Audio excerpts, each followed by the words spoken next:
For nearly a decade, you've been asking Jason questions. But did anyone think to fact check this guy? This is the Audit Jason Show. All right, everybody, this is the Audit Jason Show. This is where I go back in time and point out all of the egomaniacal things that I said roughly a decade ago when nobody was listening to my real estate advice. Actually, at some point in time, they did start listening. And we have the next episode, so I'm ready to get into this now. And my hairline is receding. I can see that now. So I'm sorry, Sam. I gave you a hard time. I think it actually is. Anyway, only a little bit. Let's see how this goes. It is recording, right? Yeah. Yes, it's recording. My God. Okay, here we go. Let's do this thing. On today's episode, we're going to talk about zoning changes and how much you should charge for rent. All right, here we go. Episode 4 of Keeping It More Real Than Real Estate. You know, I'm starting not to like this title. I'm going to change this title. I don't know what I'm going to change it to, but it's going to be better. That's too long. I'm going to change it. Oh my God, thank God. I knew that it happened early, but okay, I don't remember when I did it, but thank God. That's a stupid title. Lame. So episode 4, here we go. Before we get into any questions, I haven't done a video in a little while of the show, but I have done a couple of videos, and somebody gave me a hard time about one where I talked about investors and how right now People gave me a hard time buyers about a video. have enough power to even bring new home construction down to the point where investors can afford to use newly built homes as cash flow really quickly. And somebody gave me a hard time about that because they thought that it was misleading. Let me clarify a little bit what I mean. What I'm trying to say is I'm trying to clearly articulate the amount of power that buyers have in our current market. Because I can't really get into that deep enough for you to understand it without concrete examples. So I can't really get deep enough into that for you to understand it without concrete examples. So that's a well-articulated statement. But Jesus, is that ever condescending? Right? Like, is that just me?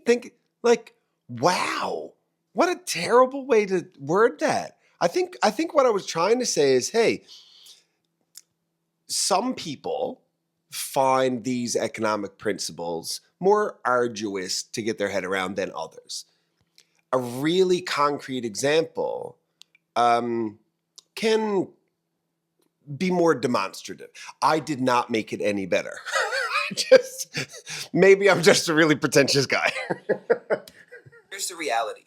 If seasoned veterans in investing in real estate are turning profit over on newly built homes right now, then that means the newly built homes are undervalued. Ooh, hot take. Because you're not supposed to be able to buy a newly built home and have a land developer make money, have a real estate company make money, and have a builder make money, and there still be enough value in that property for an investor to buy for cash flow, positive cash flow.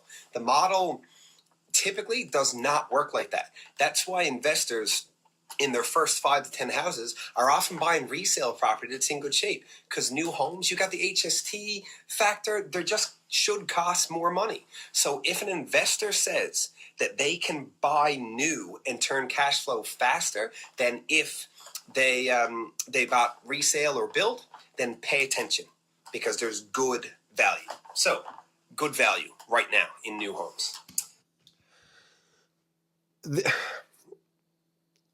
This must have been true then.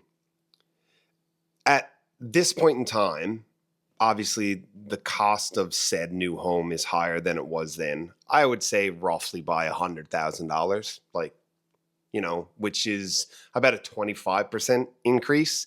Now, that's not because all of housing is up 25%.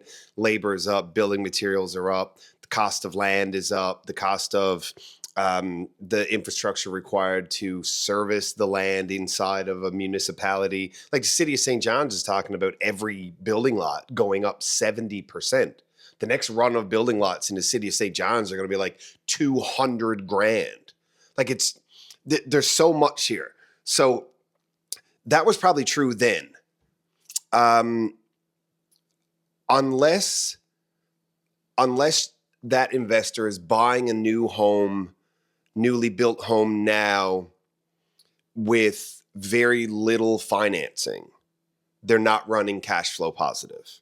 You're not buying a 2-apartment home that's newly built in this local market now for $500,000+ at 5, 10, 15, maybe even 20% down, and getting much positive cash flow out of it.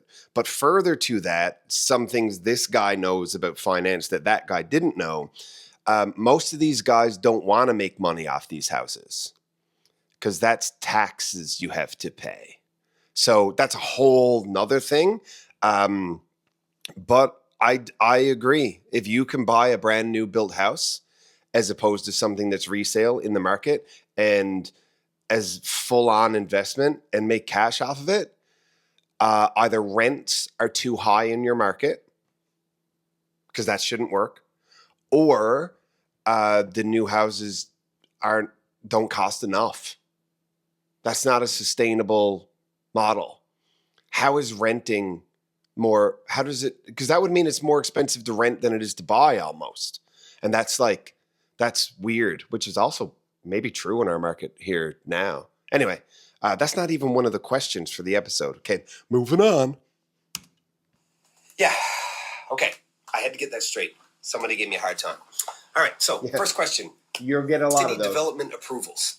All right. So somebody asked me, there's a big controversy up in the Kenmount development up in Kenmount Terrace a while ago because a large real estate investment trust bought a piece of land that was zoned such that a school or something could have gone there and applied to the city to have the zoning changed, had the zoning change approved, and now they're putting off building the property.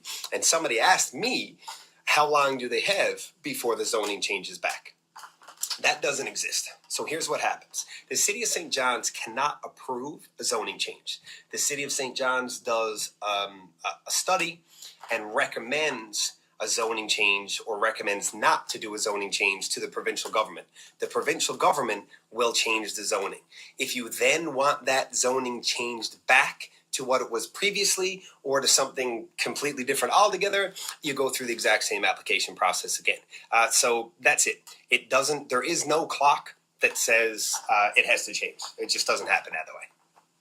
The person who asked this question gave me an example of a zoning change application downtown that hadn't gone forward, had been approved, development hadn't gone forward, and then it expired, and they thought it was something like 2 years.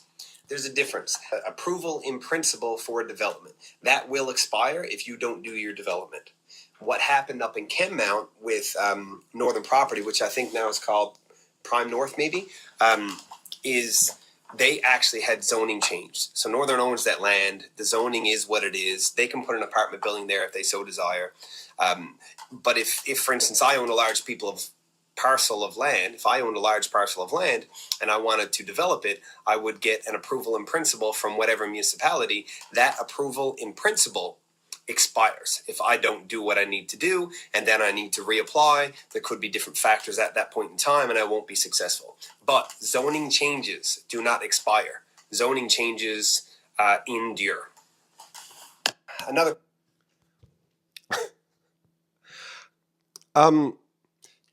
That's me in the video, right? So, I remember all of that. I remember it happening. I remember the thing. They're building a school up there now.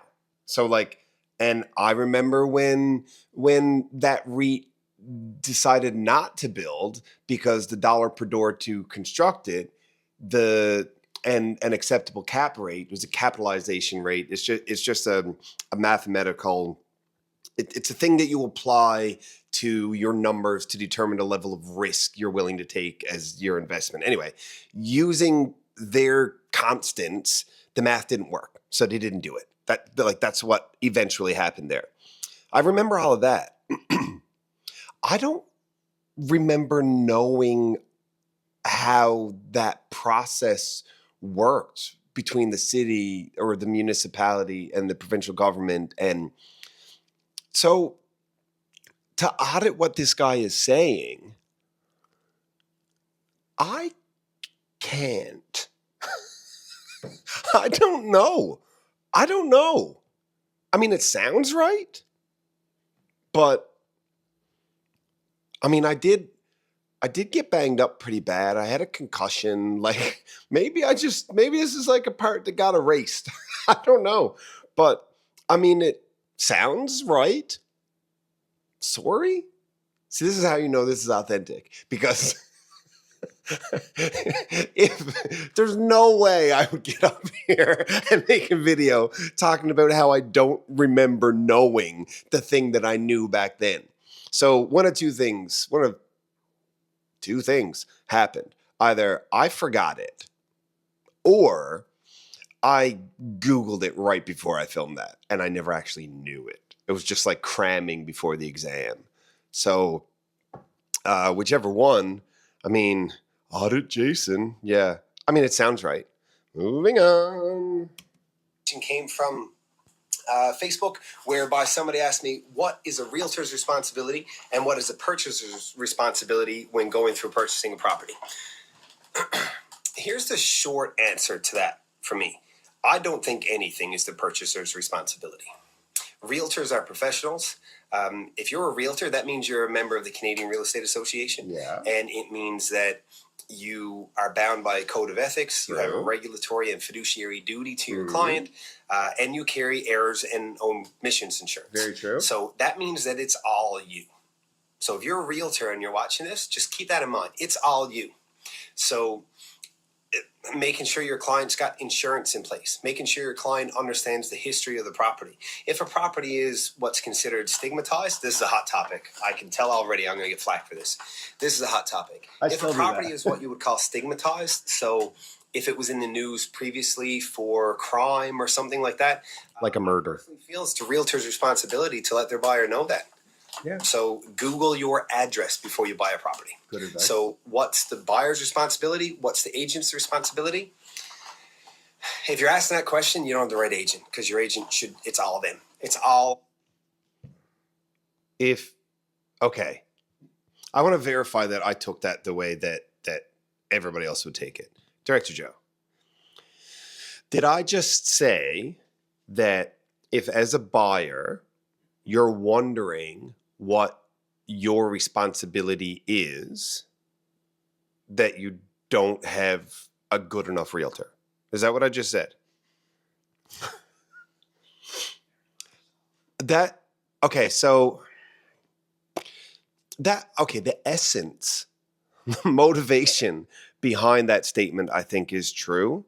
Like, your buyer's agent is very much not just a tour guide, but like it's the all of the responsibility is there, the hand holding is there, the trust is there, the guidance is there, but we don't do things we do them for you, but to assist. All of the decisions are the buyer's to make. So the buyer's responsibility is it just started a downpour. Holy cow. Your hair like one of It makes me, do I have like a door open? It seems so loud. Anyway, so it's up to the buyer to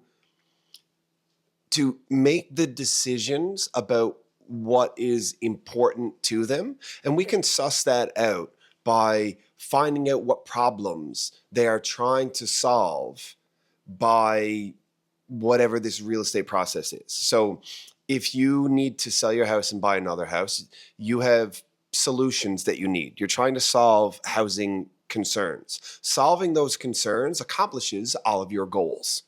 If we correctly assemble a list of your goals, then it's our job to facilitate you accomplishing your goals. Okay? We're not the hero in this story.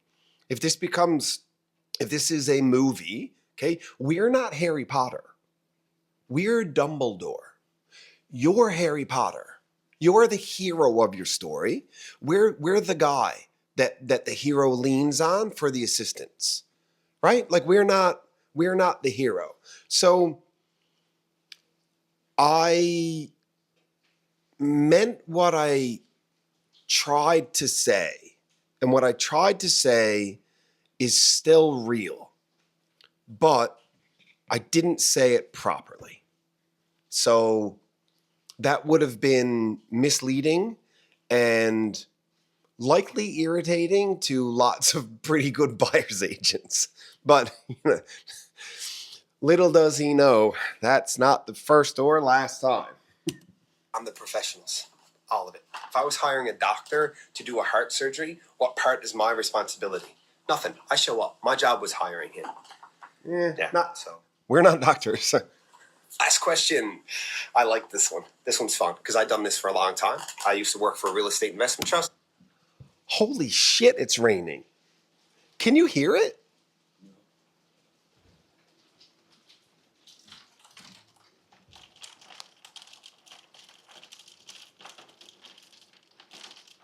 Wow. It's raining. Holy cow. Can you believe it? The guys in Newfoundland are astounded by the weather. All right, moving on. And I did a lot of residential leasing across Canada, actually. So how much should you charge for rental? I think I need to rewind that for context. It's the right agent, because your agent should, it's all heart surgery. What part is my responsibility? Nothing. I show up. My job was hiring. Yeah, so that's how I feel. Last question. I like this one. This one's fun because I've done this for a long time. I used to work for a real estate investment trust, and I did a lot of residential leasing across Canada, actually. So how much should you charge for rental rates? It doesn't matter if this is your basement apartment. It doesn't matter if you own an 84-unit building. It makes no difference. I can't give you a number. So before I say whatever I'm going to say, I'm interested in whether or not this will still hold true today, because our rental market right now is stupid. It's stupid. The rents are higher than they have ever been. And part of me wants to say that they're too high, but it's hard to say they're too high if the market keeps supporting the rate. If people are willing to pay it, it's hard to argue that it's too high. Is it too high for any left-leaning person? Yes. Is it too high for any right-leaning person? No. But rents are always too high for the left and never high enough for the right. So it's just a function of society, right? So anyway, let's see. Ask me directly. I'll come look at it and give you a number. But I can't give you a number if I don't know your house. But here's a very, very simple thing that I learned very, very quickly. If somebody sees your apartment, asks you the rent, you tell it to them, and they say, yes, I'll take it, you're not charging enough. If people just say yes and don't ask you to lower it, you're not charging enough, you left money on the table. And that's about as simple as it gets. Do I have any more questions? I banged through that. Bam, bam, bam. On fire today. Why are you so amped up at your mirror? Yeah, I'm so great. Yeah. Man, I would probably still do that. I align with that from a business perspective. That's true. It's true of everything that you are selling. Anything that you are selling, if people don't ask you for a deal, that means it was a deal. Otherwise, like you go to buy a car and they give you the price or the payment or whatever, and you don't try and negotiate, that means it was a good deal. You were happy with it. You didn't even ask for it to be lower. Like every time you go to buy something, if you don't ask it to be lower, like if you go to look at a house right now and you write an offer and there's no other offers because magically it was the one house that didn't have a seller's direction, and they're asking for 380 and you write 380, that means you feel like you got a good deal. Otherwise, you would have tried to negotiate. So if they don't try to negotiate, you left, whether you left money on the table or not, you left the opportunity for more money on the table. And that's still true. I stand by that. A lot of coffee. Thanks for tuning in. Send your questions. I need more. I love doing this for you. Send more questions. I'm on it. And that's... Yes, I was doing it for you, but I was also doing it for me. And at some point in time, this is a chapter in my book, actually. Right now in that video, I'm in Jack's office, and there's a chapter in my book called Jack's Boot Print. And there's a story there about, Joe's giving me like a real look, not one of his like Director Joe looks, but a real look. There's a story about the significance of me saying I love doing this for you and what I was doing for me at the same time. And one of these days, I will tell it. J.M. Piercy, signing off. Was that cool? Will that look cool when I edit? Maybe this will be my new thing. It'll be like a logo, my signature. Thanks for watching.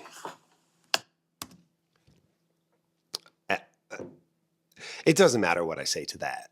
It doesn't matter what I say to that. The M stands for Matthew, by the way. Jason Matthew Piercy. When I was a kid, my mom would call me JC Matt. That was sort of cute, right? Now she just calls me. So what I wanted to do in that moment was I wanted to be able to edit the video as I said it. And I was just going to say something and it would come off like censored or blurred out. And Director Joe would just go bleep. But the truth is my parents are like particularly lovely human beings. Particularly lovely human beings. Okay. In summation, I expected to look back at these episodes and be wrong, like kind of a lot, really. And what I'm realizing about this one is that it's not so much that I was wrong, but my ability to communicate the concrete, like implementable, like really tactile part of a concept isn't as strong as it needed to be. So like the thought process or the philosophy behind it was right, but the delivery of the information wasn't as clear as it could have been. And judging by the look on Director Joe's face, that I did exactly the same thing just then. Yeah. Okay. So what I'm saying is the ideas that I had were good ideas. The way that I explained them left room for misinterpretation. And that's not the value that you need from somebody who does this for a living, who is a professional real estate agent, who is a realtor. But the concepts I'm on side with. And that zoning change process, like the interplay between the municipality and the provincial government. If somebody asked me now how that works prior to having watched that, I would have messed my way through the conversation. Like I have a general understanding of it, but I wouldn't have been as succinct as I was 10 years ago, which is really not the way that I would have expected that to go. But yeah, that's it. I guess that's it. That turned out okay. That turned out all right. That wasn't so bad. Lame Whatever. Anyway, thanks for watching, and we will see you next time.